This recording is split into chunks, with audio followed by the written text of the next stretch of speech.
Alright, Tom doing math here to show you how to do Euclid's Book 1, Proposition 1, that is, on a given finite straight line to construct an equilateral triangle.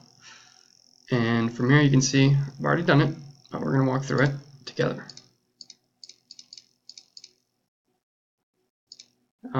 This is my given finite straight line, segment AB.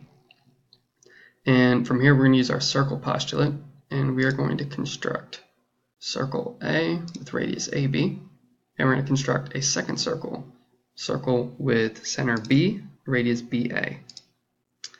Now we have two options of intersections of these circles on which to construct our equilateral triangle. I'm just going to go up here in the top to do it, and now we see that there are two intersections.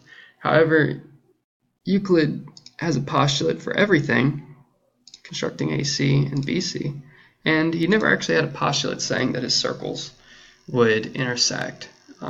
Everyone sees it and agrees upon it, but it's kind of a scandal in math since everything has to be so rigorous in geometry. Now, from here, we don't need to construct anymore. We can just kind of make observations and use logic to prove this so that I'm telling the truth to you. So AB is a radius of circle A and circle B.